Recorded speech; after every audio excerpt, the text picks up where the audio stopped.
Newspeak.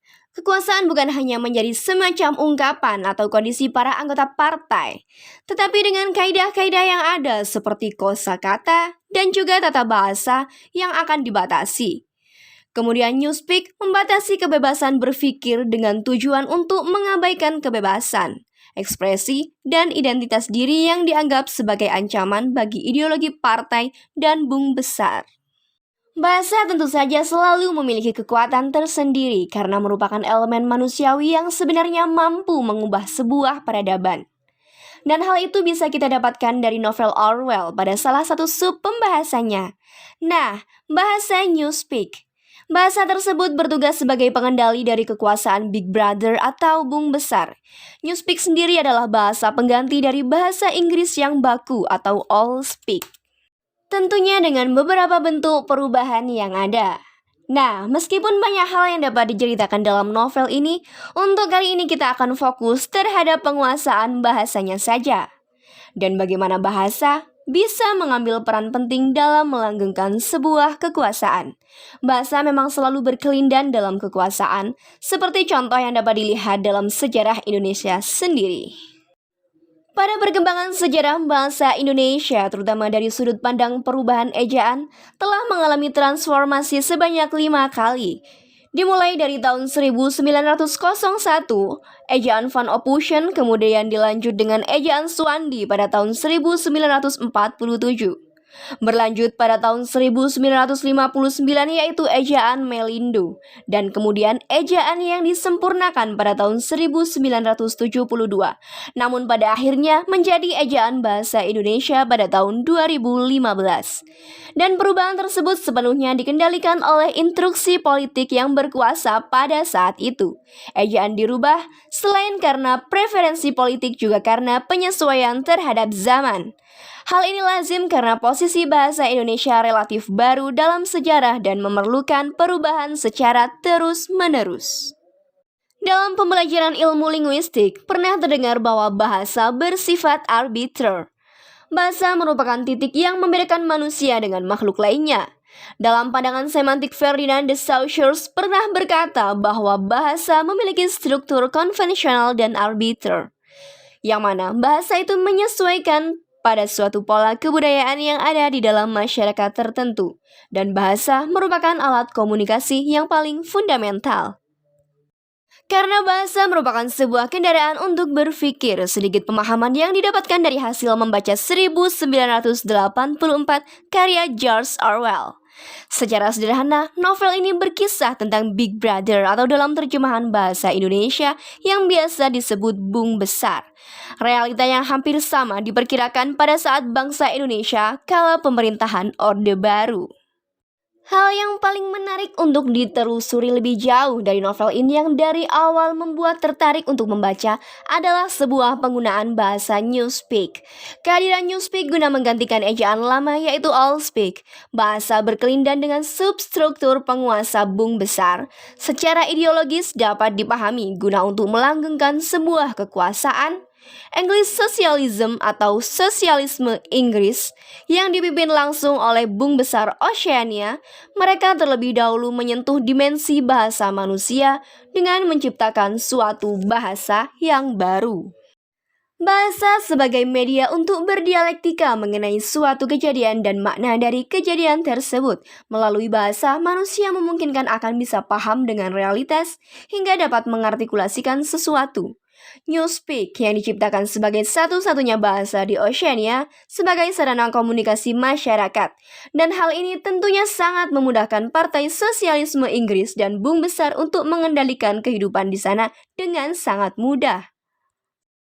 Secara lebih komprehensif, Orwell bahkan membuat lampiran tentang kaidah bahasa Newspeak dengan sangat detail yang memaparkan dari inti Newspeak hingga pada tataran tata bahasa dan juga kosakatanya. Seperti kata freedom, masyarakat tidak akan lagi mengenali kata itu, sebab hanya diganti dengan kata free. Bahasa Inggris Newspeak sengaja digunakan untuk mengebiri kata-kata sehingga terjadi pembatasan pikiran yang dapat berpotensi guna menghasilkan sebuah pemberontakan. Kata free kemudian tidak dikenali sebagai konsep kebebasan seperti pada arti lamanya, dan hanya dipakai pada kalimat tertentu dan tidak ada keterlibatan manusia seperti "The dog is free from lies". Orwell pun menuliskan pada novelnya bahwa kata itu tidak dapat digunakan dengan arti lamanya lagi, bebas secara politik atau bebas secara intelektual, karena kebebasan politik dan intelektual tidak ada lagi bahkan sebagai konsep. Oleh karena itu, tidak perlu disebutkan. Dan bukan hanya itu saja. Newspeak dalam buku Orwell bukan hanya ungkapan partai biasa guna melanggengkan sebuah kekuasaan.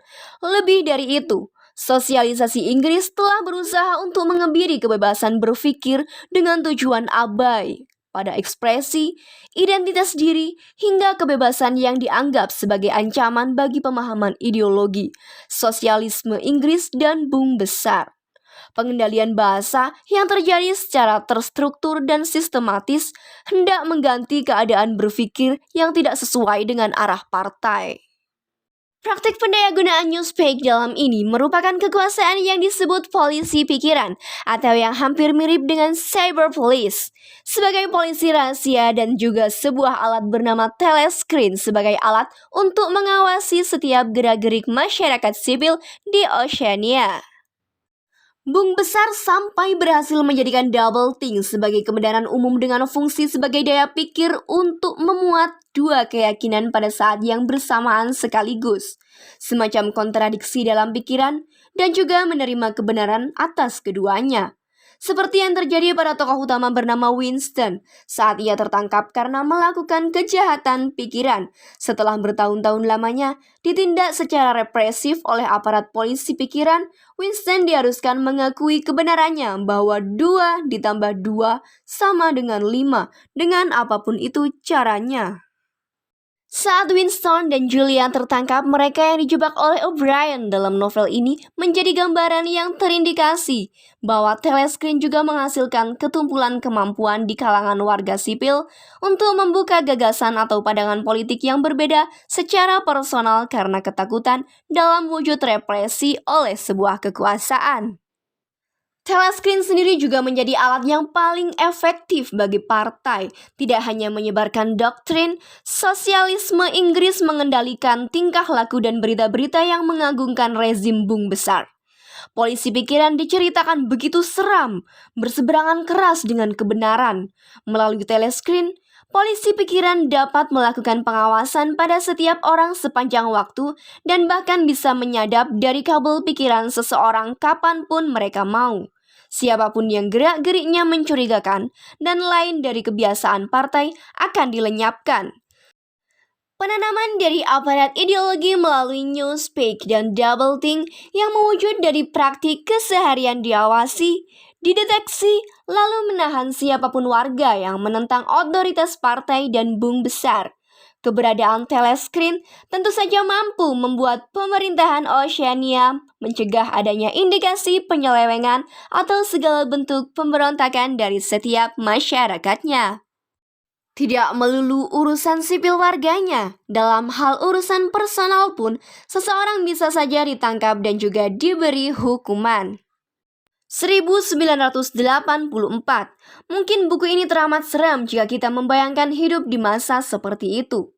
Layaknya penjara pikiran, pembaca akan digiring memasuki sebuah kenyataan berhadapan dengan kejahatan pikiran. Adalah Winston, tokoh utama yang berkejaran dengan realitas. Ia sebagai tokoh utama memanjakan pikiran sampai pada bayangan ketakutan.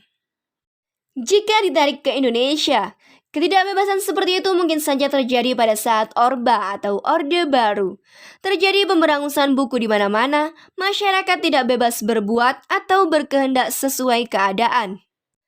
Namun jika kita menyikapi polisi virtual yang baru-baru ini resmi beroperasi di Mabes Polri, mungkin saja kita bisa dibawa dalam keberadaan Kementerian Cinta Kasih yang tugas utamanya justru mengawasi pemikiran seseorang. Bahkan ada larangan mencintai seseorang jika tidak dapat menguntungkan bagi negaranya. Cyberpolice akan menjadi ancaman semacam telescreen. Awas di mana-mana berbarengan dengan kenyataan realita manusia Indonesia untuk tidak merasa bebas dalam situasi dan kondisi apapun.